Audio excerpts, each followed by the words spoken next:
இன்னைக்கு நம்ம பார்க்க போற படம் சென்னை 28. இந்த படம் பார்த்தீங்கன்னா 2007ல ரிலீஸ் ஆனுச்சு. படத்தோட director Venkat Prabhu and music director Yuvan Shankar Raja. இந்த படத்துல பார்த்தீங்கன்னா ஒரு 2 டீமா கிரிக்கெட் டீம் வந்து இருக்கும். ஒரு டீம் வந்து ஜெயிச்சுக்கிட்டே இருக்கும். இன்னொரு டீம் வந்து எப்போ போய் போட்டிட்டாலும் தோத்துக்கிட்டே இருப்பாங்க.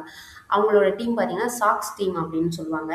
ஜெயிக்கிற டீமோட பேர் பார்த்தீங்கன்னா ராக்கர்ஸ் டீம் அப்படின்னு சொல்லுவாங்க. அந்த ஒரு டீம்ல இருக்கிறவர் தான் ஜெய்.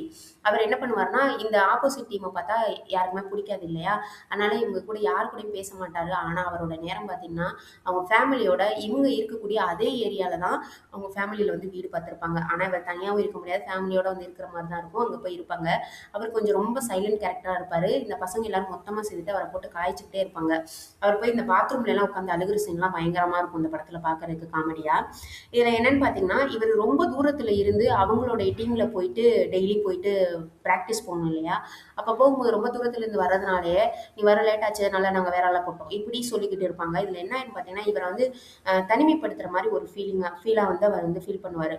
அதோட சரின்னு இவர் பாட்டுல இருப்பாரு. ஓகே நம்ம விளையாட போவேணாம் அப்படின்ற மாதிரி. இதுல இந்த சாக்ஸ் டீம் இருக்கு இல்லையா? அதுல இருக்கக்கூடிய கார்த்திக் அப்படின்றவர் வந்துட்டு, அதாவது சிவா இருக்கார்ல, அவர் வந்துட்டு இதே டீம்ல இருக்கக்கூடிய ஒருத்தருடைய தங்கச்சிய வந்து லவ் பண்ணுவாரு. அந்த விஷயம் வந்துட்டு அவங்க டீமுக்கு வந்து தெரிய வரும். அந்த ஒரு பிரச்சனை மூலமா தான் இவர் ஜெய் வந்து அந்த டீமுக்குள்ள வந்து நுழைவாரு. அதுல பாத்தீங்கன்னா அவங்க கூட சேர்ந்து நல்ல ஒரு ஃப்ரெண்ட்ஷிப் ஆயிருவாங்க. இவங்க எல்லாரும் சேர்ந்து நம்ம வந்து அந்த டீம் வந்து தோக்கடிக்கலாம் அப்படின்னு சொல்லிட்டு, எப்பவுமே ஜெயிச்சுக்கிட்டு இருக்கக்கூடிய அந்த ராக்கர்ஸ் டீமை வந்து தோக்கடிக்கணும் அப்படின்னு சொல்லிட்டு இவங்க பயங்கரமா பிராக்டிஸ் பண்ணிட்டு இருப்பாங்க. இவங்க மட்டும் இல்லாம இவங்க வந்து ஒரு சின்ன பசங்க டீம்கிட்ட கூட தோத்துருப்பாங்க. ஒரு 7th, 8th படிக்கிற பசங்க கூடலாம். அவங்களையும் வந்து இவங்க கூட வந்து சேர்த்துக்கிருவாங்க. சேர்த்துட்டு விளையாட ஆரம்பிப்பாங்க.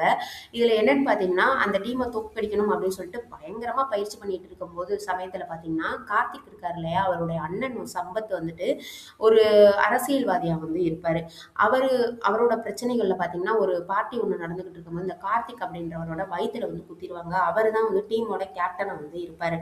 இந்த மாரி அவர் வந்து பார்ட்டிசிபேட் பண்ண முடியாது அப்படின்றதுனால, அந்த பழனி அப்படின்றவர் இன்னொருத்தர் வந்துட்டு அந்த டீமோடைய இது பொறுப்ப வந்து ஏத்துக்கிட்டு, இவங்க எல்லாரும் சேர்ந்து விளையாண்டு அந்த டீம வந்து தோற்கடிப்பாங்க.